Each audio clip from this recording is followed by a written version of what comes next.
What is going on, everybody? Today we have a new knife from Bestech.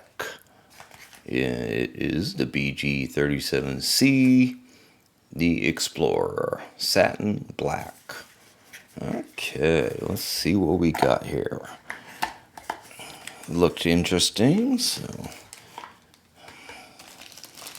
Okay, first impressions. It is a small knife. I think it overall is only 7 inches long. So there we go. Jade.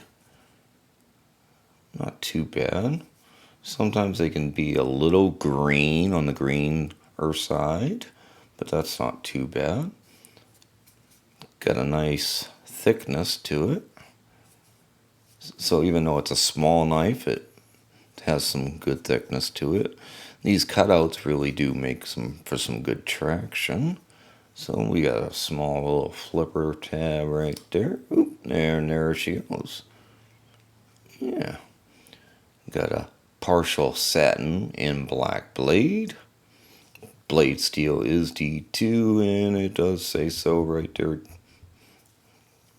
Liner lock.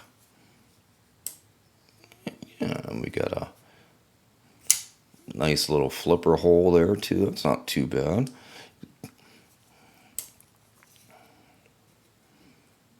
Seems to be a little more awkward for my thumb to get in there. D10 is right up here. So, yeah, it seems to be easier for my index finger. Almost seems like the hole is kind of too far back maybe, and then kind of maybe a little too close to the handle there, but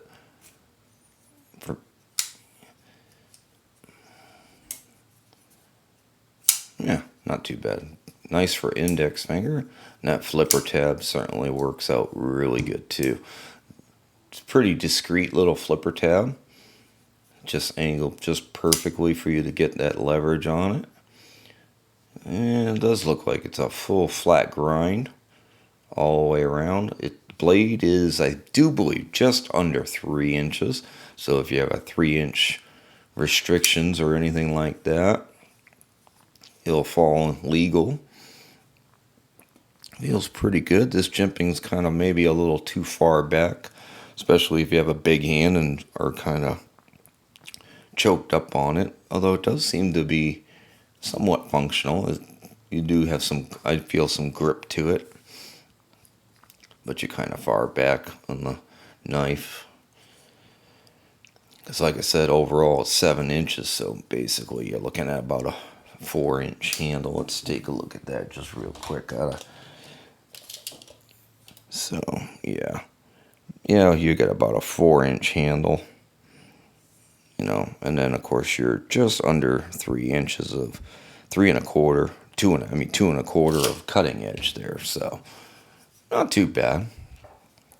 Like I said, nice full flat grind, nice stubby kind of American Tanto. Not very, got a very thick blade stock going all the way down to that tip. So the tip's not super pointy, but you got a pretty decent edge.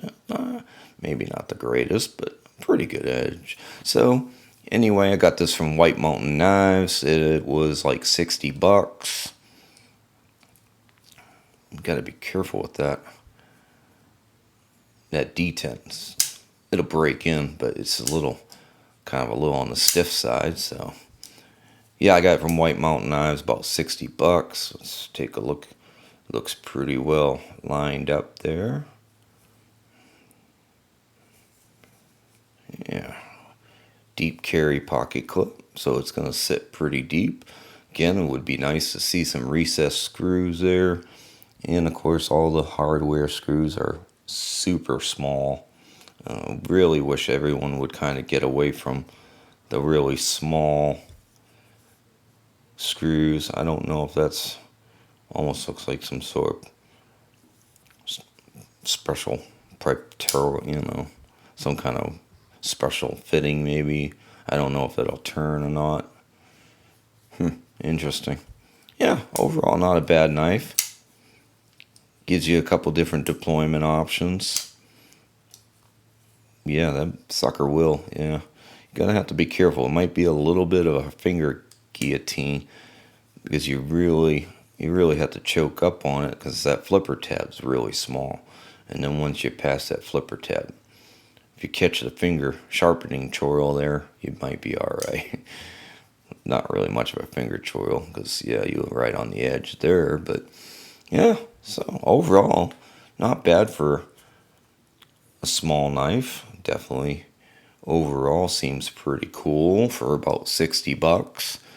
I do believe it is on bearings, so, which it does certainly feel like it is, because it is pretty smooth, and I'm sure it will get a lot smoother as it breaks in too.